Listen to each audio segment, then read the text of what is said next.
بسم اللہ الرحمن الرحیم۔ ہم اپنی شب و روز کی زندگی میں بہت ساری کیفیات سے گزرتے ہیں۔ کبھی ہم خوشی کی کیفیت سے گزر رہے ہوتے ہیں، کبھی ہم غم کی کیفیت میں مبتلا ہوتے ہیں۔ اسی طرح کی ایک کیفیت ہے جس کو عالم طیش کہا جاتا ہے، غصے کی کیفیت۔ ہم میں سے اکثر آپ نے دیکھا ہوگا کہ ہم بات بے بات غصہ کرنے لگتے ہیں۔ کوئی بات غصے کی نہ بھی ہو تو بھی ہمیں غصہ آ جاتا ہے۔ اس کے عوامل تو بہت سارے ہیں، ہماری معاشرتی زندگی، ہماری گھریلو زندگی، ان تمام چیزوں کی وجہ سے ہمیں بہت جلد غصہ آ جاتا ہے۔ لیکن جس وقت ہم غصے کی کیفیت میں مبتلا ہیں،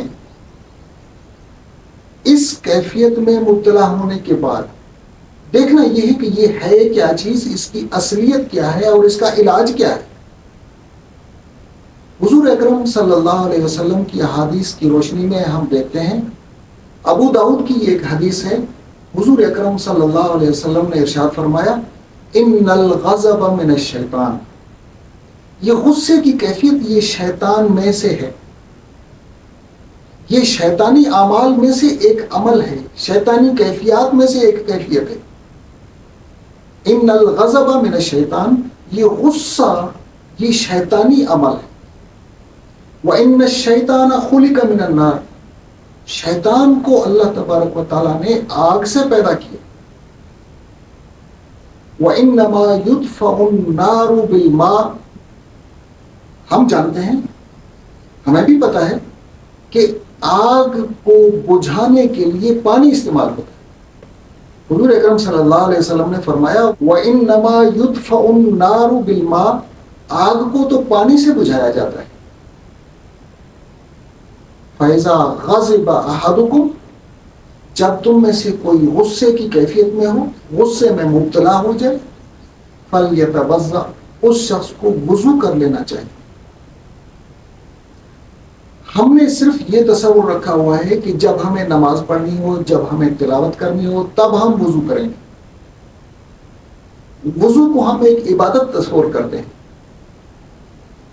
اپنی جگہ پر وضو ایک عبادت ہے، ایک کار ثواب ہے، لیکن اس وضو سے ہمیں بہت ساری چیزیں نتیجے کے طور پر ملتی ہیں۔ جس وقت ہم حضور صلی اللہ علیہ وسلم کی اس حدیث پر عمل کریں گے، اس وقت عالم طیش میں جو ہمارا بلڈ پریشر بڑھ گیا ہوگا وہ وضو کرنے سے کول ڈاؤن ہو جائے گا، نیچے آ جائے گا۔ دوسرے نمبر پر یہ چیز ہے کہ جس وقت ہم وضو کریں گے، غصے کی عالم میں ہم حدیث پر عمل کریں گے اور ہم وضو کی طرف راغب ہوں گے اور وضو کریں گے،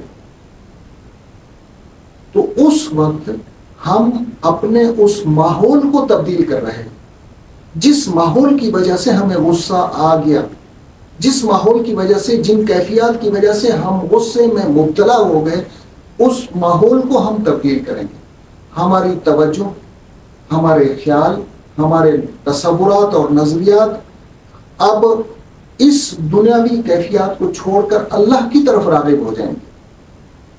تو اسی لیے حضور اکرم صلی اللہ علیہ وسلم نے فرمایا، اذا غضب احدکم فلیتوضأ، تم میں سے جب کسی شخص کو غصہ آئے تو اسے وضو کر لینا چاہیے۔ وضو کے طبی خواص بھی ہیں، طبعی خواص بھی ہیں۔ صرف یہ نہیں ہے کہ وضو ایک عبادت ہے اور عبادت کے لیے ہی وضو کیا جاتا ہے، بلکہ اس کے ساتھ ساتھ طبی اور طبعی فوائد بھی ہمیں حاصل ہوتے ہیں، جن میں سے ایک فائدہ یہ ہے کہ جب غصے کی کیفیت ہو اور وضو کر لیا جائے تب غصہ دفع ہو جاتا ہے، غصہ کول ڈاؤن ہو جاتا ہے، بلڈ پریشر کم ہو جائے گا اور وہ کیفیت اور وہ ماحول تبدیل ہو کر رہ جائے گا جس وجہ سے ہمیں غصہ آیا۔